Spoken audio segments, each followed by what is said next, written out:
안녕하십니까. 혼란한 정치 시사 이슈를 술술 풀어보는 송목근 혼술 9월 6일 화요일 오후에 인사드립니다. 자, 국민의힘 전 대표 이준석에게 9월은 상당히 잔인한 달이 될 것 같습니다. 그 전부터 9월 위기설 이런 것이 나돌았는데 크게 두 가지죠. 지금 물론 그 당대표직을 놓고 지금 비대위에 대한 가처분 신청 내린 것, 이것은 법원이 이준석의 손을 들어줬기 때문에 거기서는 지금 상당히 기고만장해 있는 상태죠. 그래서 계속 가처분 신청을 내면서 어떤 지도부가 들어서도 또 가처분 신청 내겠다 이렇게 막 던지고 있는데, 자, 그것과 별개로 이 경찰 리스크, 그 다음에 윤리위 리스크, 이것은 피할 수 없게 됐습니다. 지금 중앙당 윤리위원회가 28일 날 다시 추가 징계를 할 가능성이 있습니다. 그때 윤리위가 열리는데 추가 징계할 가능성이 더 커진 이유를 하나 더 설명을 드리겠습니다. 일단 만약에 그때 추가 징계를 하게 되면은 제명입니다. 제명. 왜 그러냐면은 이 윤리 규정에, 국민의힘 윤리 규정에 한번 징계했던 사람을 추가로 징계할 때는 1차 징계보다 더 중하게 하도록 되어 있죠. 그래서 1차 징계가 당원권 정지니까 그것보다 더 중한 징계는 이 탈당 권유, 그리고 제명이죠. 탈당 권유도 열흘 내에 안 하면은, 탈당 안 하면은 제명하게 됩니다. 자, 그래서 지금 중징계 한다는 이유는 그동안 나왔던 품위 유지 위반, 또 대통령에 대해서 개고기를 비유한 이런 막말 같은 것이었는데, 거기다 더 윤리위로서도 추가 징계를 하지 않을 수 없는 사안이 발생할 가능성이 높습니다. 뭐냐 하면은 28일 날 윤리위가 중징계 열려서 이제 추가 징계를 논의를 할 수가 있는데, 그 전에 28일 전에 경찰의 수사 결과 발표가 나올 수가 있습니다. 나오겠죠. 수사 결과 발표가 나올 가능성이 높습니다. 그리고 검찰에 송치를 할 텐데 또 기소 의견으로 송치를 할 가능성이 높습니다. 일부 혐의에 대해서. 자, 만약에 경찰이 이 수사 결과를 발표를 하고 기소 의견으로 검찰에 송치를 하든지 하면은 기소가 되기 전에, 검찰이 기소가 되기 전에 윤리위에서 그것 가지고도 충분히 추가 징계가 가능을 하는 상황이 되는 거죠. 자, 경찰이 드디어 출석하라고 통보를 했습니다. 추석 연휴가 끝난 직후인데 16일 출석 통보를 했습니다. 자, 이준석이 이 대구에서 김광석 거리에서 지지자들 모아놓고 연설 같은 기자회견을 할 때 분명히 이야기를 했죠. 본인은 경찰의 소환 통보가 오면 이재명 씨 이렇게 표현했습니다. 이재명 씨와 달리 나는 간다. 지금 변호사들이 가처분 신청 일정 이런 것을 다 종합을 해서 경찰과 일정을 조율하고 있다. 출석하는 것을 조율하고 있다. 자, 그렇다면 오늘 16일 일정이 나왔으면 다 조율이 된 거죠. 조율이 됐기 때문에 안 갈 수가 없는 겁니다. 자, 이준석 지금 경찰에 불려가면은 세 가지 혐의에 대해서 본인이 소명을 해야 됩니다. 하나는 그 성매매 및 알선수재. 이것은 이 성접대 의혹과 연관이 되어 있는 것이죠. 두 번째는 그것을 증거를 없애려고 한 증거인멸 교사. 그리고 세 번째는 그 문제를 제기한 강용석 변호사를 고소한 무고죄. 이것 세 가지입니다. 무고죄로 고소를 했다. 그 사실인데 사실이 아니라고 고소를 했기 때문에 그것을 또 무고죄로 살펴봐야 됩니다. 지금 성매매 알선수재, 이것은 많이 이야기가 나왔지만 공소시효가 지났다. 그래서 공소권 없음으로 처분할 가능성이 높다. 자, 이런 이야기가 나옵니다. 그것은 좋다고 치고, 자, 그러면 이것이 만약에 지금 변호인들 주장은 요구는 경찰이 요구하는 건 이겁니다. 공소시효가 지났더라도 팩트를 적시를 해달라. 그러니까 처벌은 하지 못해도 박근혜 정권 초기에 2013년 7월 8일에 호가호위하면서 성접대를 받은 사실이 있는지 그것을 적시를 해달라. 그리고 공소시효가 지나서 처벌을 할 수 없다. 이렇게 적시를 해줘야지 그것을 가지고 그 다음에 이 증거인멸 교사, 그리고 실제로 있었으니까 증거인멸 교사를 한 것 아니냐 이야기를 할 수가 있고, 무고죄에도 영향을 미친다.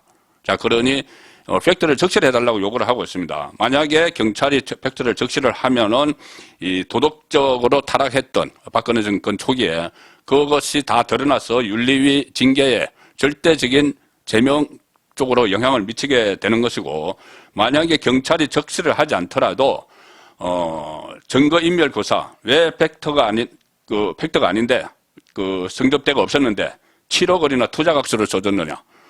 7억 원을 어디서 조달을 해서 주겠다는 이야기죠. 그것을 폭로를 하는 사람한테. 그래서 그때 이준석 쪽이 이야기한 건 이겁니다. 지금 선거 때문에 괜히 이런 문제가 불거지면은, 괜히 휘말릴 것 같아서. 자, 그런데 지금 이준석을 보면은 선거 때문에, 그럼 누구 때문에? 윤석열 후보 때문에. 윤석열 후보 때문에 이 잡음이 생기지 않기 위해서, 당대표가 잡음을 일으키지 않기 위해서 윤석열 때문에 내가 7억 원을 각서를 써줬다. 이야기 되는 것이죠. 과연 이준석이 윤석열 선거 때문에 그렇게 했을까? 자, 그 부분은 다시 판단할 문제고, 어쨌든 이 증거인멸이 팩트가 없으면 왜 증거인멸을 하느냐, 시도를 하느냐. 자, 그 다음에 세 번째 무고죄.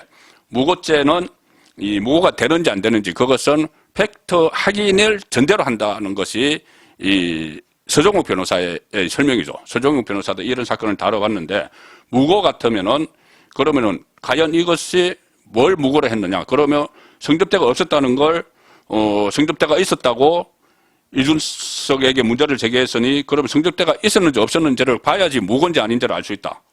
그래서 이 무고를 이렇게 수사를 하면서도 성접대가 있었는지 없었는지 팩트를 확인을 해야 된다는 거죠. 자, 그러면은 어쨌든 이 성매매 알선 수재는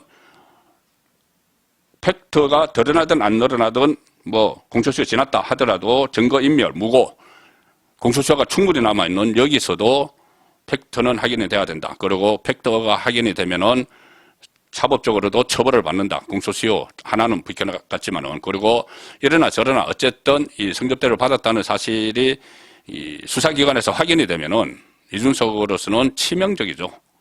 젊은 정치, 청년 정치, 그리고 나중에 박근혜 대통령 탄핵에까지 참여를 했는데 초기에 그런 부정부패한 20대 청년이 그런 짓을 저질렀다는 것은 지금 윤리위 차원에서 도저히 용납을 할 수 없는 그런 상황으로 갈 수가 있는 겁니다. 자, 이 상황에서 이준석 본인이 아마 위기가 엄습하는 걸 느낀 것 같습니다. 상당히 지금 초조한 이런 상황이고, 또 보면은 은근히 다시 윤석열 대통령에게 좀 추파 던지는 듯한 SOS를 치는 듯한 그런 발언도 나오고 있습니다. 어제 CBS 라디오에 출연을 했죠. 거기서 이런 말을 했습니다. 윤석열 대통령이 이준석을 품어야 한다는 말이 나오는 데 대해서 이준석이 이렇게 이야기했습니다. 품기는 뭘 품나? 내가 무슨 달걀이냐? 이런 이야기를 했죠. 품는다는 표현을 쓰면 나는 돌아버린다. 이준석 이야기입니다. 이런 표현은 저한테 가장 모멸적이고 들을 때 기분이 제일 나쁜 표현이다. 이렇게 이야기합니다. 자, 이 품는다는 표현은 이준석의 정치적 멘토, 최대 멘토죠. 김종인 전 비대위원장도 윤석열 대통령이 이준석을 품는 아량이 있어야 된다. 이런 이야기까지 했습니다.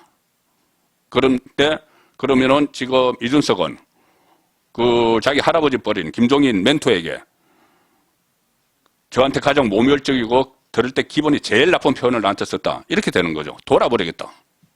자, 이렇게 다급하니까 멘토건 뭐건 이렇게 막 공격을 하는데, 자, 이겁니다. 품는다는 표현을 쓰면 돌아버린다. 모멸적이고 들을 때 기분이 제일 나쁘다. 품기는 뭘 품냐?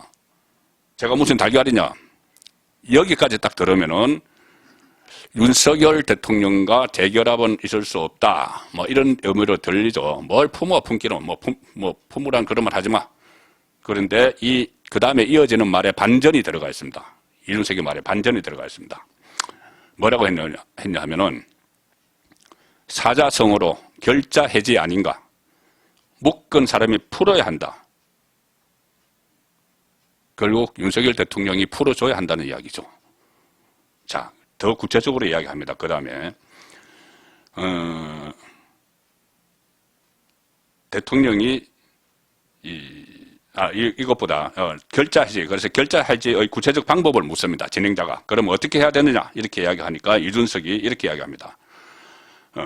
이 상황에서 예를 들어서 국정의 동반자로 손을 잡는다, 인정한다 라는 표현 등 여러 가지 상호관계 설정에 대한 이야기가 있을 수 있는데 품는다는 관계 설정은 당대표까지 지낸 사람에겐 굉장히 모멸적이다. 품는다는 묶은 사람이 맞게 푸는 방법은 아니다. 자, 이 이야기가 무슨 이야기입니까? 이게 하고 싶은 말이죠. 품는다고 하지 말고, 품는다는 어떻게 보면 주종의 관계죠. 서열이 있죠. 대통령이 이준석을 품는다. 그게 아니고 국정의 동반자로 손을 잡는다. 동등한 관계에서. 그렇게 해야 된다. 인정한다. 누구를? 당대표로서 이준석을. 이런 표현이 있는데 왜 품는다고 하느냐. 이야기가 나온 겁니다. 이게 하고 싶은 말이죠. 품지 말고 품는다고 그러면은 누가 볼 때 내가 그냥 그 안에 품 속에 쏙 들어가는 것 같으니까는 동등하게 손잡자. 손잡는다고 하자. 국정의 동반자로 손을 잡는다고 하자. 이 이야기죠. 자, 결국 윤석열 대통령에 대해서 뭐 개고기, 뭐 비겁한 황제, 절대자, 신군부 이렇게 실컷 조롱하고 비난하다가 이제 9월에 돼서 이 추석 연휴가 지나면은 바로 경찰에 불려가야 되고 윤리위에 가야 되는 자 이런 상황이 되니 또 은근히 이 궁지를 피할 수가 없게 되니까 법원 도움을 받아서 이제 어떻게 뭐 기사 회생을 좀 하려고 했는데 이 법원과 달리 경찰 수사, 윤리위 징계는 피할 수 없는 단계가 되니 다시 윤석열 대통령에게 손길을 내미는 듯한 그런 자세를 보이기 시작을 하는 것이죠. 자, 그런데 윤석열은 대선 후보 때 홍준표의 주선으로 홍준표도 지금 이준석에게 막 뒤통수를 맞고 있습니다. 홍준표의 주선으로 2번이나 품었죠.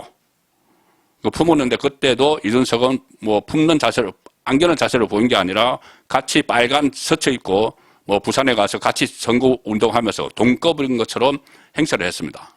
자, 그런데 그 이후에 또다시 이런 분란이 일어나는데 과연 이번에는 윤석열 대통령이 품든지 무슨 뭐 손을 잡든지 그런 행동은 더 이상 하지 않겠죠. 몇 차례 제가 분석을 해드렸지만 윤석열 대통령은 지금 윤핵관 그리고 이준석 이름 붙인 윤핵관 그리고 이준석 둘 다 동시에 손절하는 수순으로 이미 들어갔습니다. 송근권의 혼술이었습니다.